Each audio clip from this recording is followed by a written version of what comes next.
Okay guys, so here is our video for the day. We're talking about negative expressions.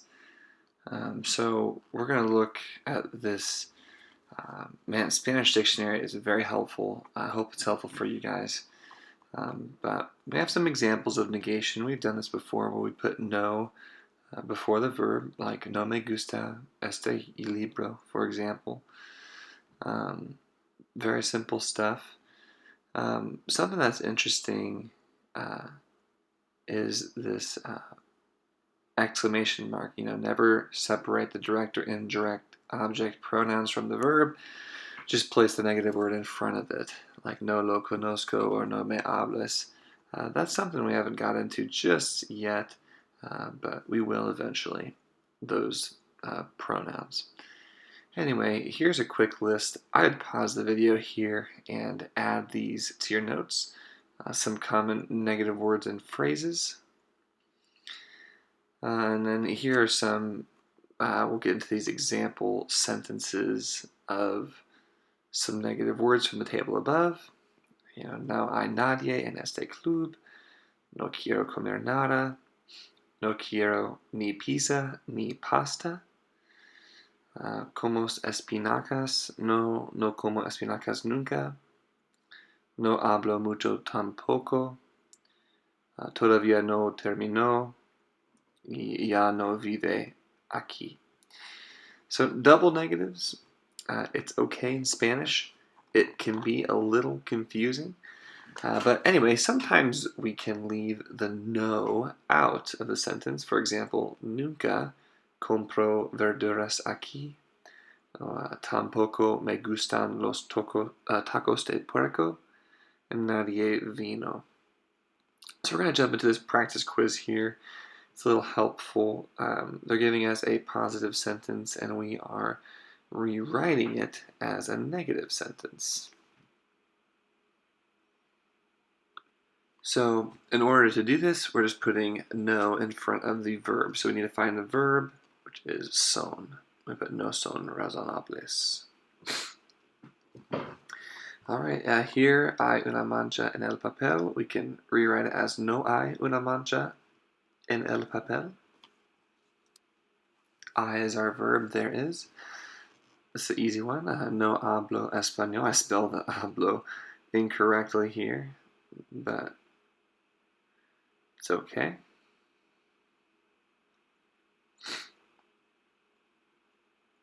All right, siempre fuma. So as always, we want to say never. So nunca fuma.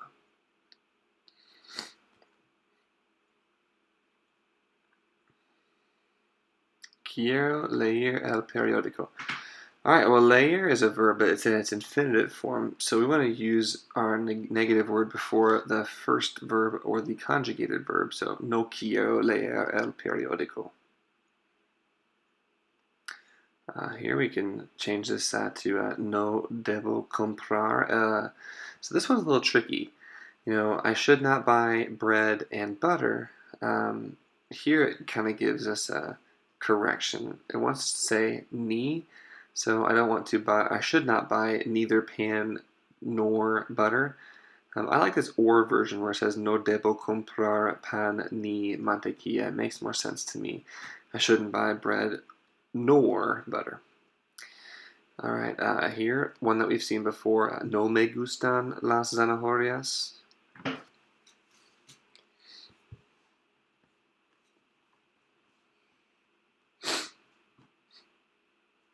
Here we have Mariana no vive en España.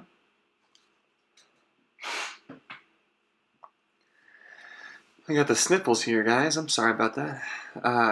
Comí las manzanas. We can say no comí las manzanas.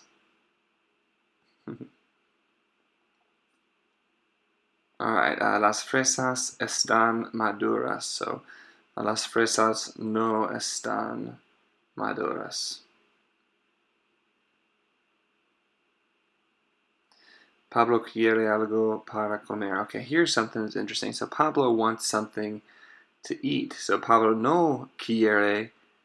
Now, this is odd, but we want to put no quiere nada.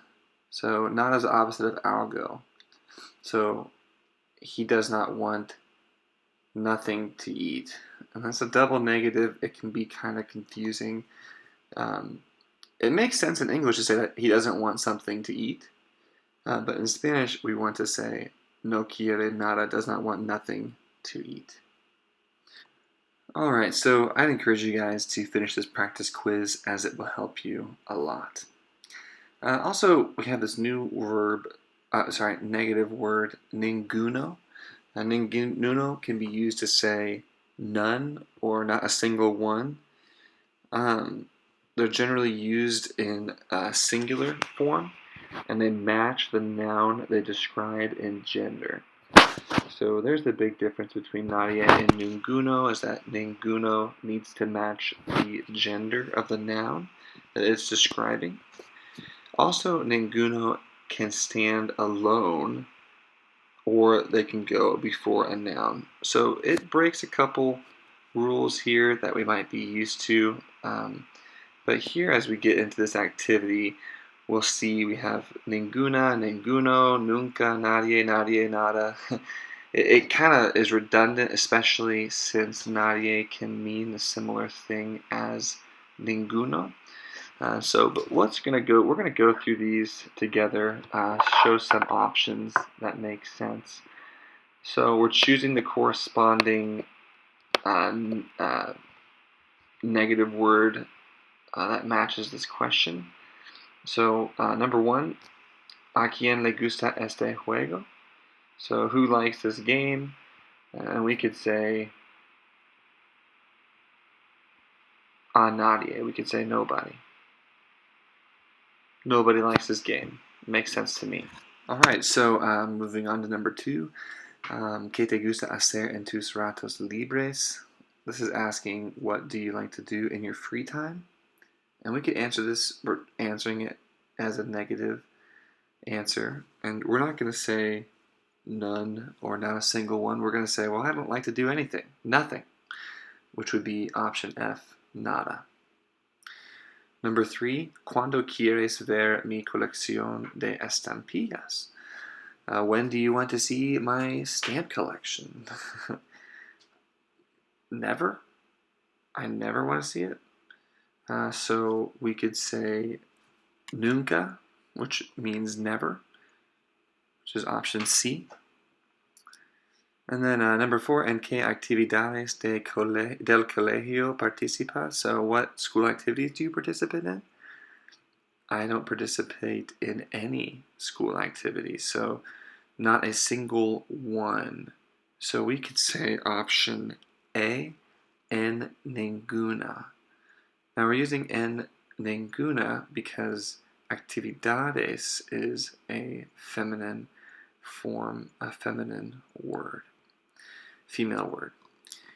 So, and then we have number five, ¿quién quiere salir a bailar salsa conmigo? So who wants to go out and dance salsa with me? We would say nada. Nadie. I'm sorry. Nobody. Nobody wants to go out and dance the salsa with you. How sad. Alright, number six, no quiero jugar naipes con Juanito y tú. So I don't want to go play cards with Juanito. And you? So we're going to use this G option, yo tampoco. I neither. I don't want to go play cards either. Alright, and then our last option, number seven, ¿cuántos pósters de Mark Anthony tienes? We're going to use our last option, which is number B, letter B, ninguno. Not a single one. And we're using ninguno because pósters is a masculine word. Notice that the plurality does not matter for this word. Alright, so moving on to activity 26, we're just completing these sentences with nadie, ningún, ninguno, o ninguna. So we have a few options, which is nice. So number one, blank quiere ir conmigo al cine esta tarde. So we could put nadie, which would make sense. Nobody wants to go with me to the movies this afternoon. It doesn't make sense to say ningun or the other options. Remember, ningun or ninguno or ninguna really is used to say none or not a single one. So none wants to go out with me. That doesn't make sense. We're going to use nadie as nobody. Then the second blank here, mis amigos dicen que blank. So we have dicen que. We're going to use the word for none here. They don't want to go, or they said that none of the movies are interesting. So películas is the verb, the noun that we're going to use for none to match ninguna. So ninguna de las películas. All right, so look at here. We have mis amigos dicen que blank de las películas es interesante. So my friends are the subject. They say that none of the movies, so the movies is the direct object. That direct object, movies, películas, is what we're going to use to match our negative word, ninguna. Remember, we don't have an option for ningunas. I know películas is plural, but we just have a singular ninguna. So, mis amigos dicen que ninguna de las películas es interesante. All right, number 2. En estos días, blank de mis compañeros colecciona revistas cómicas, por eso no tengo blank revista nueva para leer. So he said, in these days, blank of my friends collect comic books. So we're probably not going to say nobody of my friends. We're going to say none of my friends. None of my friends. So in these days, none of my friends. We're going to not conjugate, I apologize, guys. We're going to match our negative word with compañeros. Compañeros is masculine, so we're going to say ninguno de mis compañeros colecciona revistas cómicas, por eso no tengo. We're going to say none for this blank here. We're not going to use nobody again because we're not talking about a person. I don't have none new comic books to read. So we're going to say ninguna because it matches revista. All right, number 3. No vi a Juan en blank lugar. We're going to use ningun. Now we're using ningun because it's coming straight before this noun lugar. Lugar means place, and it is a singular masculine noun. Remember that ninguno changes to ningun whenever it comes before a singular masculine noun. So we're going to put ningun in this blank. And number 4, 5, and 6, I want to have you guys try and do on your own. Let me know if you have any questions. I'll post those answers on the stream on Google Classroom tomorrow night. Have a great day, guys.